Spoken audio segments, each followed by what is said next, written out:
I know it's not pretty, but this is actually what peak Vanguard form looks like. Today we've got another Vanguard shenanigan replay, this time from the legendary Falcon himself. I've actually been sitting on this replay for probably like a month and a half now, to be honest.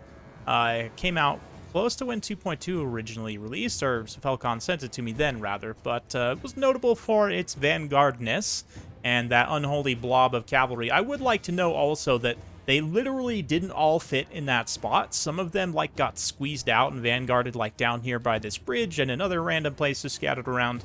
So the units now have to unify and regain their cohesion as they charge into the Skaven's backline. Falcon running in, though, with a skirmish Vanguard build. He's got that huge force of Illyrian Reavers, both melee and ranged variant. Got some Lothran Seaguard here up in the sky, an Archmage of Life, Frostheart Phoenix, Dragon Princes, and yeah, basically that's it. Skaven are also doing their own Vanguard shenanigan here with Deathmaster, Snitch, Assassin, 2 Deathrunners, and Ixchia's Triads in the opposite corner. And they've got a main force of a bunch of Skaven Slaves, the Plague Clock Catapult already firing, Poison Wind Globes, Plague Priest, a couple of Rat Ogres. So it's basically just a Skaven build. It has all the Skaven stuff that you would expect a typical Skaven build. Lots of rats, lots of fun, and lots of death. So this massive Vanguard position is actually going to be pretty strong. This sort of no melee infantry build is one that Falcon, I've seen him use to very good effect against the Skaven on many occasions. And so here he comes in with a big attack with all of these light cavalry. The Reaver Archers are going to start to focus on the actual Catapult crew. Because the Catapult crew doesn't have any armor, they are quite weak. You know, you can almost destroy the unit models themselves with not too much range damage, actually. They're going to charge right in, and then immediately he finds a gap and goes after this high-value target here, trying to silence the globes, of course. Poison Globadiers are one of the strongest units in the game right now. Skavens are going to do a very Skaven thing and sacrifice their own globes to the Reavers, even though Reavers are the same cost. It's actually crazy to think about. But yeah, the Reavers just generally make a big attack here. With this kind of numbers, they will overpower the Rat Ogres, and especially with the Terror of the Dragon nearby, able to get a quick rout, routes those Skaven Slaves, routes those Poison Globes in a quick dive near those Rat Ogres, even likely to send them into a Terror route. We'll see, though. Rats are going to summon up some more Clan Rats here, push some Skaven Slaves out to occupy the Lothran Seaguard, while the Deathrunners desperately try and get into combat here. They were pretty far out of position to help, but you can see the terror, yeah, or at least the damage starting to kick in. Obviously, the Life Mage up on the Dragon. The Moon Dragon specifically is a very strong combatant. Will definitely outtrade this Plague Wagon here. And more than that, the dreaded Frost Phoenix is inbound, and once it gets those contact effects going between the Frostbite and the Aura Slow, yeah, I can see the Plague Priest down to only 37 speed, so it's going to be completely unable to escape, and this Skaven player is largely at the mercy of Falcon at this point. Not completely, but yeah, terror kicks in for those Rat Ogres.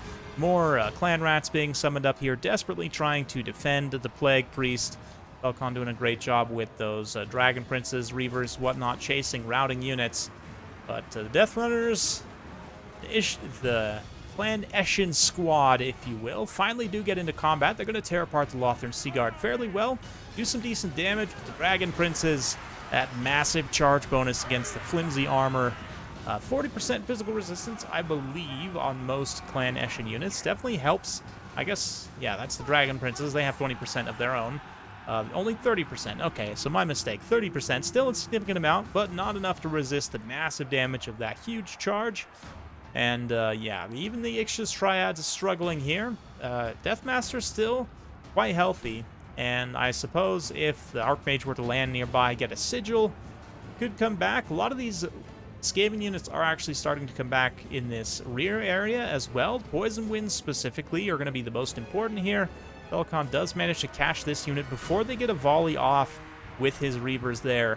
But at the same time, Frostheart Phoenix kind of gets locked in jail a little bit there in the forest with the Rat Ogres and the rats and whatnot, but has tied up that Plague Priest for a significant amount of time.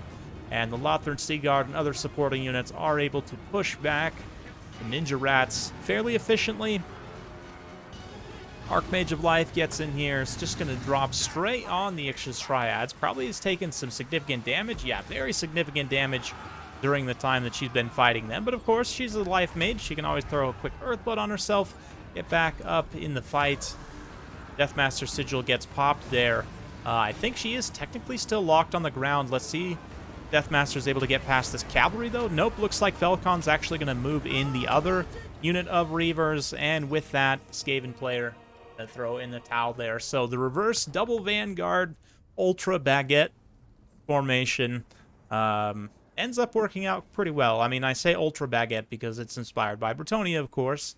Don't ask me how, but yeah, it's quite impressive, honestly. I love Felcon.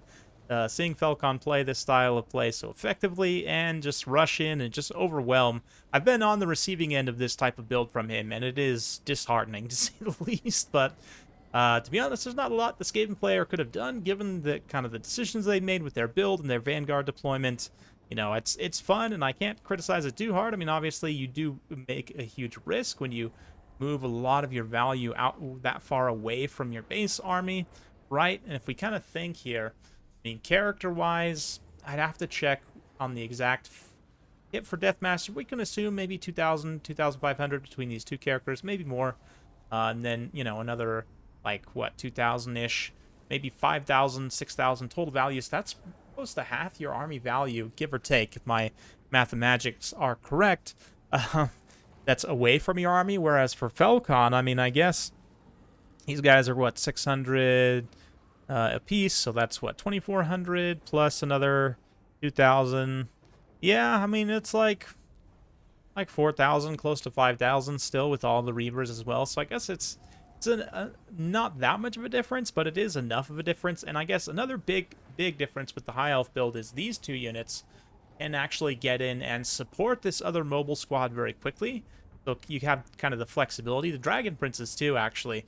All of the rest of this value can get in and support relatively quickly, whereas with the Catapult, you're kind of in a little bit of a static position here. Like, yes, the Rat Ogres could potentially rush in and help this Vanguard squad, but with the Catapult, you're incentivized to kind of sit back, and at least some people would think play passively. I honestly think with what he had here, it would have been good to try and counter-rush, but I mean, it would have been bad regardless. So hopefully you guys enjoyed watching that one.